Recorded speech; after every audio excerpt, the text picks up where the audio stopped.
Sud Radio, l'invité politique, Jean-François Aquili. Jean-François Aquili, votre invité politique ce matin sur Sud Radio, c'est Pierre-Yves Bournazel, candidat Horizon Renaissance à la mairie de Paris. Bonjour Pierre-Yves Bournazel. Bonjour.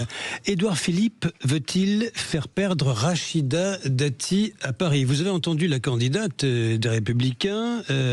Elle dit Pierre-Yves Bournazel, c'est vous donc, n'a qu'un seul objectif, c'est de me faire perdre parce qu'Édouard Philippe a fait le choix de 2027. Qu'est-ce que vous répondez à ça?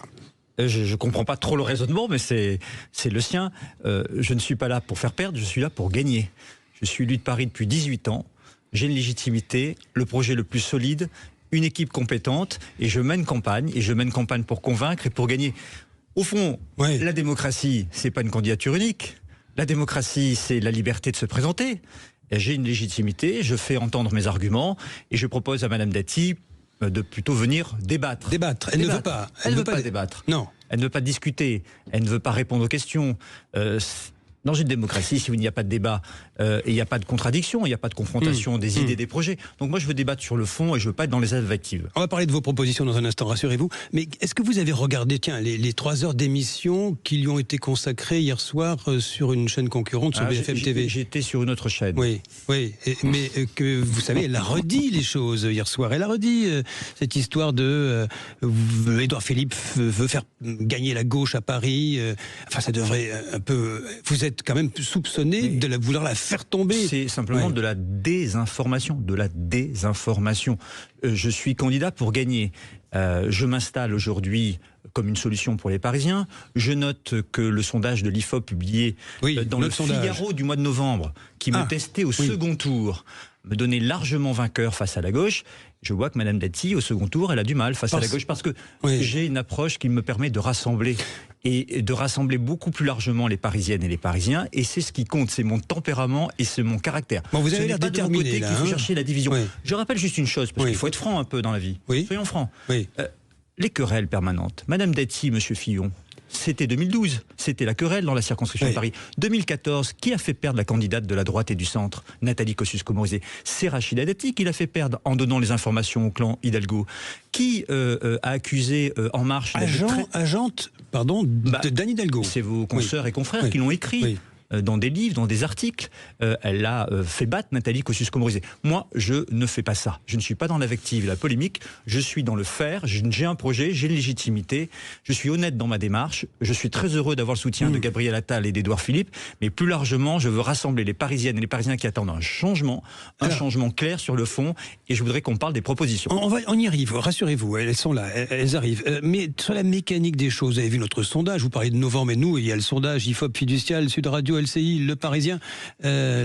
Premier tour, Emmanuel Grégoire, 32%, Rachida Dati, 28%, et vous, 14%, avec Sophia Chikirou, 11%, Sarah Knafo, 9%. Bref, c'est écrit quelque part là, sur ce sondage-là, c'est la photographie de l'instant, nous sommes d'accord, il y a encore presque 2 mois de campagne, qu'au fond, vous devriez rallier quelqu'un, donc Rachida Dati, au 2e tour, puisque vous êtes sur les mêmes marques. C'est ce que les amis de M. Balladur proposaient à Jacques Chirac en 1995, quelques semaines avant le premier tour. Ils proposaient à M. Chirac de se retirer. Mais M. Chirac a gagné parce qu'une campagne, il faut la mener. Il faut faire des débats. Vous savez, quand on ne veut pas le débat, c'est un peu comme si on disait « je veux la coupe ». Et je ne veux pas faire le match. Moi, je veux faire le match. Je respecte les Parisiennes et les Parisiens. Je souhaite débattre. Je souhaite expliquer notre projet. Et je le fais avec beaucoup d'énergie. Vous connaissez Naïma Moutchou, qui fait partie d'Horizon, votre parti. Elle était ici présente à votre place hier matin, la ministre des Outre-mer. Elle a dit « Nous allons gagner Paris ». Alors, je ne sais pas qui est nous. Et ne doutez donc qu'il y aura des discussions entre les 2 tours, entre vous et Rachida Dati. Il y aura forcément des discussions à la fin. On se parle à la fin. Je souhaite, le soir du premier tour. Je souhaite le changement à Paris. Je souhaite ce changement sur un projet, mais dans la clarté du projet, dans la clarté des valeurs. Nous avons des principes. Je pense que le premier principe, c'est pas être dans l'invective, l'anathème et la désinformation. Ça, c'est le premier point. Et je regrette que Mme Dati soit sur ce terrain-là. 2e point, c'est le débat, la confrontation des opinions. Il faut l'accepter. 3e point, c'est très important, c'est qu'il faut aussi de la clarté démocratique. Mme Dati, c'est un sujet tabou dans cette campagne. est renvoyée devant un tribunal correctionnel le 16 septembre prochain. Elle dit que c'est des affaires privées. Non, c'est pas des affaires privées. elle est renvoyée devant un tribunal correctionnel, c'est de l'ordre pénal. Elle a le droit à la présomption d'innocence. Moi, je ne suis pas comme la majorité sortante, je ne l'attaque pas sur les affaires. Je dis simplement qu'il y a un sujet démocratique. Elle est passible d'une peine de prison ferme, elle est passible d'une peine d'inéligibilité, et ce qui ferait que la maire de Paris, élue, si elle devait être élue maire de Paris, ne le serait plus quelques mois plus tard. La question démocratique, c'est pour les Parisiens. Est-ce qu'on fait prendre ce risque pour Paris ? Est-ce qu'on fait prendre ce risque pour Paris, pour son image ? Et qui serait maire à sa place ?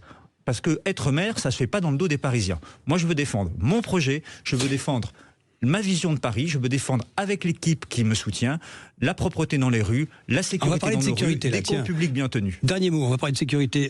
Pour vous, Sarah Knafo, qui est candidate, elle aussi, très dynamique, est-ce qu'elle est l'extrême droite pour vous ? Est-ce que c'est l'extrême droite, Sarah Knafo ? Oui. Et elle a le droit d'être extrême droite, mais c'est l'extrême droite, oui. Ça veut dire que vous ne parlez pas aux mêmes électeurs ? Parce que vous étiez de la droite dure avant. Non, j'ai jamais été de la droite dure, j'étais porte-parole d'Alain Juppé, on peut appeler ça la droite dure. Mais je viens de la droite, oui, effectivement, et je rassemble autour de moi des hommes et des femmes de droite et de gauche qui sont loin des extrêmes, qui refusent l'extrémisme politique, ça c'est très clair. Madame Knafo est d'extrême droite puisqu'elle est du parti de Monsieur Zemmour, du parti Reconquête, que Madame Le Pen elle-même jugeait infréquentable en 2022. Pas vos électeurs, ça, vous leur parlez pas. Et moi je parle à tous les électeurs. Moi je parle à tous les électeurs. Après chacun se positionne. Il faut un maire de Paris. La sécurité, comment est-ce qu'on lutte contre le trafic de stupéfiants qui gangrène toute la capitale quand même ? Il y a des points de deal partout. Oui, il y en a 300 à Paris. Et ça ne peut plus durer. Qu'est-ce que vous faites ? Je veux être le maire de la sécurité, anti-incivilité, anti-délinquance, anti-mafia. Maire de Paris demain, j'aurai une vraie police municipale avec 3 fois plus d'agents qu'aujourd'hui. 6 000 policiers, 24 heures sur 24, 7 jours sur 7. Du bleu dans nos rues pour assurer la sécurité. Je souhaite une brigade canine à Paris pour détecter la drogue et les trafiquants. Municipale. Oui, tout à fait, une brigade canine. Est-ce que ces policiers avec vous sont armés ? C'est une question fondamentale. Mes policiers seront formés et armés, bien sûr. Oui, parce qu'il faut se protéger comme policier, et puis il faut protéger la population. Emmanuel Grégoire dit non, pas d'armes sur les policiers municipaux, c'est le rôle de la nationale, de la PP à Paris. Je regrette ce dogmatisme. Vous savez, un policier, quand il porte l'uniforme, qu'il soit municipal ou national, il est une cible. Et pour se protéger, il faut qu'il soit armé. Et puis, il peut être en confrontation toute la journée avec des proxénètes, avec des trafiquants de drogue qui, eux, peuvent être armés. Alors, qu'est-ce qu'il fait quand il fait face à eux ? Il ne peut pas se protéger, il ne peut pas protéger la population. Donc, vous avez des mairies de gauche comme de droite qui ont décidé de former et armer leur police municipale. Il faut être un maire pragmatique et pas un maire dans le dogmatisme. Cette majorité municipale a échoué sur la sécurité, elle a échoué sur l'espace public, elle a échoué sur les comptes publics. Il est temps de porter un changement, et un changement résolu, et je porte ce changement. Qu'est-ce que vous faites des commandes sur le net ? Parce que vous savez qu'il y a une ubérisation maintenant de la livraison des stupéfiants.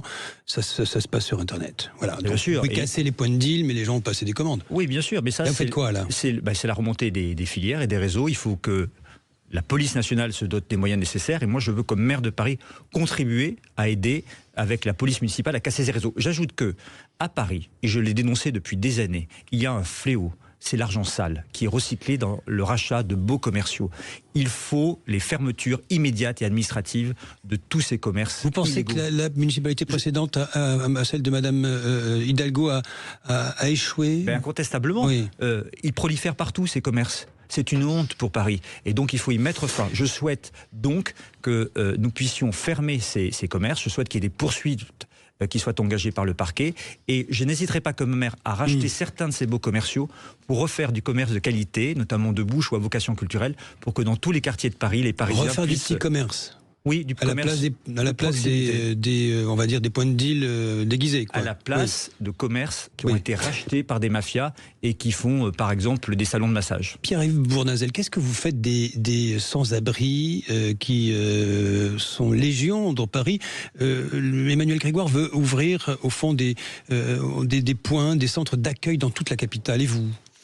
Écoutez, il faut, moi je ne suis pas contre racheter les hôtels économiques aujourd'hui une étoile, les remettre aux normes et faire des hôtels sociaux. Partout dans Paris ? Non, mais on les déléguerait à des associations compétentes sur les questions de lutte contre la grande précarité, parce que ces personnes auraient un toit, elles seraient moins en danger et ça permettrait aux riverains de retrouver la possibilité d'aller et venir dans leur quartier.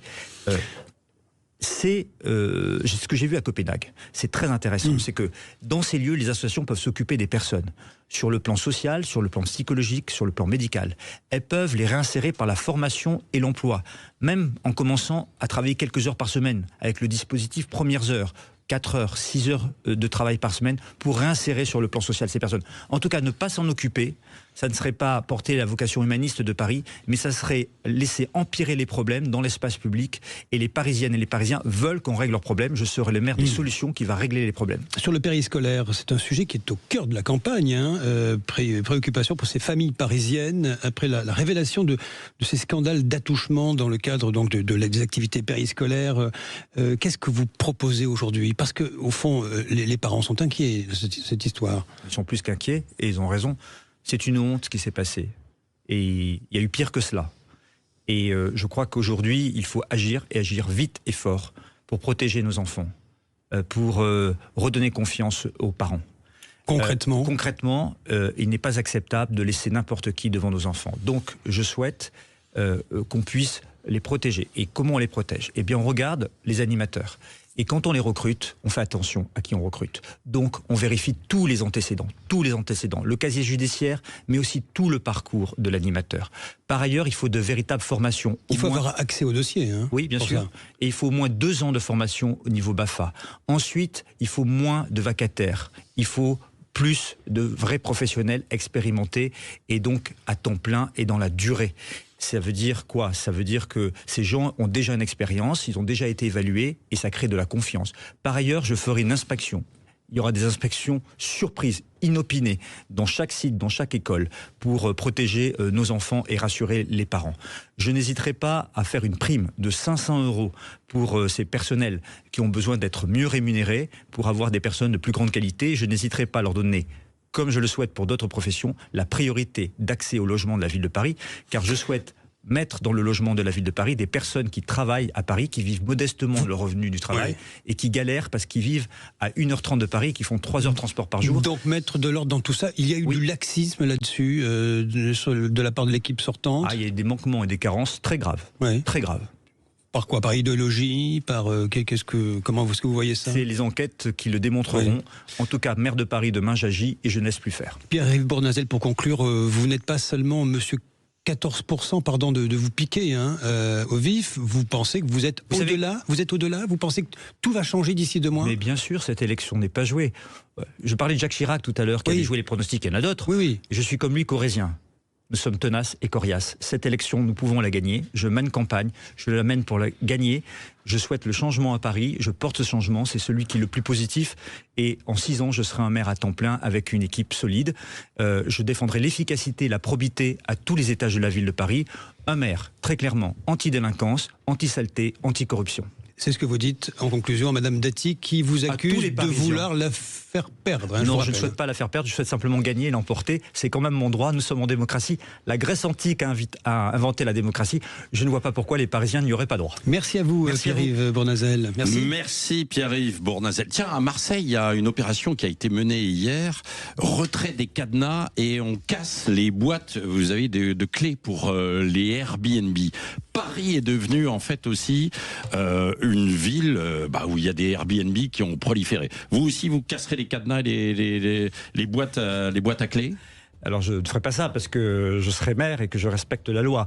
Un appartement sur 7 à Paris Centre et Airbnb, ça ne peut plus durer là aussi. J'ai fait des propositions très importantes. Je veux faire des contrôles a priori et je souhaite limiter à 30 jours pour lutter contre les contournements. 30 jours au total sur une année ? Oui, vous connaissez beaucoup de gens qui ont plus de 6 semaines de vacances par an.